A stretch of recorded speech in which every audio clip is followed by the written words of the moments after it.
सूर्यकांत जी का आप अगर पूरा ब्यौरा देखेंगे, ये सरकार से डरे हुए हैं, सरकार के साथ गलवहियां खेल रहे हैं, सीजीआई के नाम पर कलंक है। सहारा फाइनेंशियल कॉर्पोरेशन का पैसा गबन हो गया, शारदा चिट फंड का हो गया, जेबीजी का हो गया, ये सीजीआई हैं, लोगों को इंसाफ दिलाते, जिसके हाथ में है भाजपा का झंडा, समझो भ्रष्टाचारी, बलात्कारी या तो गुंडा।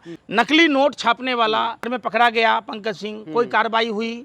कहाँ है न्यायपालिका, कहाँ है सूर्यकांत जी? कौन सा सत्ताजीवी हैं जो नहीं बोल रहे थे, किसके इशारे पर बात नहीं हो रही थी? तरीके से मीडिया का स्तर गिर गया है, भारत में न्यायपालिका का भी स्तर गिर गया है। मंत्री सेठ महाजन, तीनों का एक ही सिवाला, कौन किसका रिश्तेदार है नहीं पता चलेगा। आप बंगाल चुनाव में देखे होंगे, बंगाल चुनाव में जो सुब्रतो गुप्ता चीफ ऑब्जर्वर था इलेक्शन कमीशन का, वो मुख्यमंत्री का सलाहकार बना। 2024 में जो सुधीर कुमार सिंह जो डीजी था एनटीए का, यानी नेशनल टेस्टिंग एजेंसी का, वो केंद्रीय प्रतिनियुक्ति पर गया। अभी छत्तीसगढ़ सरकार में प्रिंसिपल सेक्रेटरी है। एक दो ऐसे मामले नहीं हैं, न्यायपालिका में कई ऐसे बड़े जज हैं जो अपने रिश्तेदारों के लिए मंडवाली करते हैं, सरकार के साथ दलाली करते हैं, सरकार के इस साजिश षड्यंत्र प्रयोग में। कॉलेजियम तो यही है, बातें हैं वहीं से। भाई क्या कॉलेजियम है नहीं है? देखिए जिस तरीके से लोग कानून के आड़ में धज्जी उड़ा रहे हैं, कानून उस समय कहाँ चला जाता है? नकली नोट छापने वाला, आप बताइए, बिहार में पकड़ा गया पंकज सिंह, कोई कार्रवाई हुई? कहाँ है न्यायपालिका, कहाँ है सूर्यकांत जी? कौन सा सत्ताजीवी हैं जो नहीं बोल रहे थे, किसके इशारे पर बात नहीं हो रही थी? सोमनाथ के मंदिर में जाली नोट छापने की मशीन थी। आपने अभी देखा होगा बायो में लिंक डला होता है कि 2000 का इतना नोट लाओ, इतना ले जाओ, इतना ओरिजिनल नोट ले जाओ। पेंटी बरा चुराने वाली भाजपा की नेता बनारस में पकड़ी जाती हैं। कहाँ है न्यायपालिका, इंसाफ और संवैधानिक संस्था?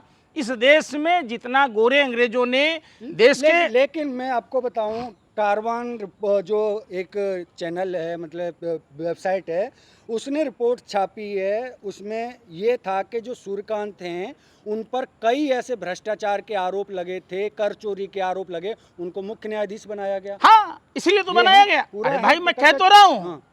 ये अगर दागी नहीं होता, देखिए इस देश में नफरत भरी भाषा, सरकार की भाषा वही व्यक्ति बोलता है जिसके हाथ भ्रष्टाचार से रंगे हैं, जिसके हाथ जुर्म से रंगे हैं।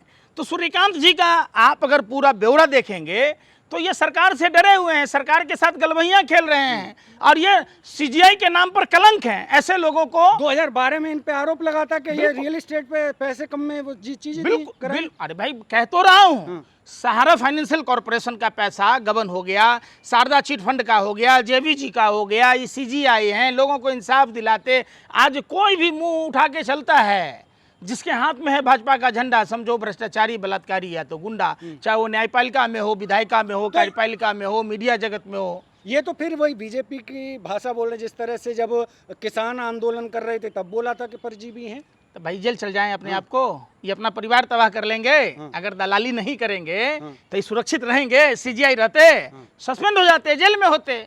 हर आदमी को सेल्फिश हो गया है, हर आदमी। देखिए आज के डेट में सीजीआई जैसे ऐसे बतेरे लोग मिलेंगे जिनको सीधा सा कहना है, भाड़ में जाए जनता, अपना काम बनता।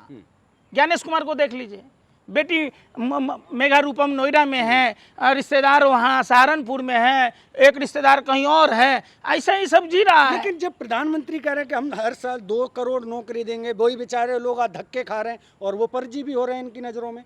हर साल 2 करोड़ रोजगार की बात थोड़े ना बोले थे। वो बोले थे 2 करोड़ लाठियां मारेंगे पछवाड़े पर। जिस स्टेट में जाते हैं युवाओं को रोजगार देने की बात कहते हैं। बिहार में कह रहे थे, बिहार के छात्रों को कैसे मारे? यूपी में कह रहे थे, यूपी के लोगों को कैसे मारे? तो ये जज को नहीं दिखता है क्या? भाई प्रधानमंत्री, जज को क्या दिखेगा? मैंने आपको क्या बोला? अफसर, मंत्री, सेठ, महाजन, तीनों का एक ही सिवाला। कौन किसका रिश्तेदार है ये तो देख ही रहे आप लोग।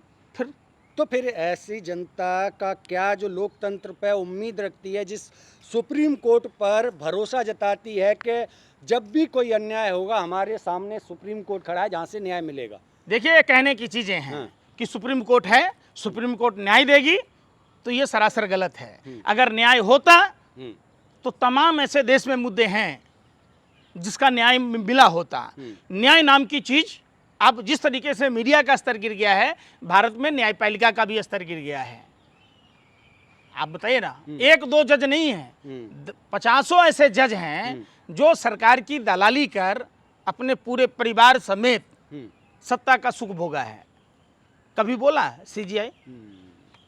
बताओ, तो सीजीआई देश की किसी घटना पर संज्ञान लेता है क्या? तो ये सरासर कहना गलत है।